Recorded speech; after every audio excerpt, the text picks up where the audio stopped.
తాడేపల్లిలోని వైసీపీ కేంద్ర కార్యాలయంలో జరిగిన పార్టీ ఆవిర్భావ దినోత్సవ వేడుకలు కొత్త చర్చకు దారితీశాయి. గత 5 ఏళ్లుగా పార్టీలో, ప్రభుత్వంలో అన్నీ తానై వ్యవహరించిన సజ్జల రామకృష్ణారెడ్డి ఈ వేడుకల్లో ఎక్కడా కనిపించకపోవడం హాట్ టాపిక్గా మారింది. సాధారణంగా జెండా ఆవిష్కరణ కార్యక్రమం అంటే జగన్ పక్కనే ఉండి ప్రోటోకాల్ చూసుకునే సజ్జల ఈసారి కనీసం ఫోటోల్లో కూడా లేకపోవడం పార్టీ క్యాడర్లో రకరకాల అనుమానాలకు తెరలేపింది. గత 5 ఏళ్ల పాలనలో జగన్ రెడ్డికి షాడోగా సజ్జల పేరు మారుమోగిపోయింది. పార్టీలో ఏ చిన్న నిర్ణయం తీసుకోవాలన్నా సజ్జల కనుసన్నల్లోనే జరిగేది.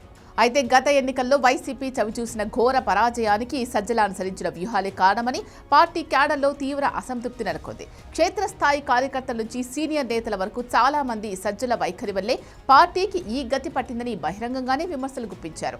ఈ నేపథ్యంలోనే జగన్ ఆయనను కావాలనే పక్కన పెట్టారా అన్న చర్చ మొదలైంది. వేడుకల సందర్భంగా జగన్ పక్కన దేవినేని అవినాష్ వంటి కొద్ది మంది మినహా ఒకప్పుడు ఆయన చుట్టూ తిరిగిన సీనియర్లంతా ముఖం చాటేయడం గమనార్హం. ముఖ్యంగా పార్టీ గెలుపోటములతో సంబంధం లేకుండా పార్టీ ఆఫీసులో చక్రం తిప్పిన సజ్జల కనిపించకపోవడం వెనుక పెద్ద వ్యూహమే ఉన్నట్టు కనిపిస్తోంది. పాత ముఖాలను పక్కన పెట్టి కొత్త టీంను సిద్ధం చేసుకునే క్రమంలో జగన్ రెడ్డి స్వయంగా సజ్జలను దూరం పెట్టారా, లేక అంతర్గత విభేదాల వల్ల ఆయనే తప్పుకున్నారా అన్నది ఇప్పుడు వైసీపీలో చర్చనీయాంశమైంది.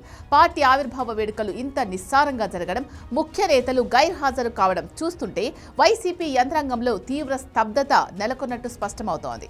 కేవలం జెండా ఎగరవేసి చేతులు దులుపుకోవడం కాకుండా చెల్లా చెదురైన క్యాడర్ను ఏకతాటిపైకి తీసుకురావడంలో జగన్ టీం విఫలమవుతోంది అన్న అభిప్రాయం వ్యక్తమవుతోంది.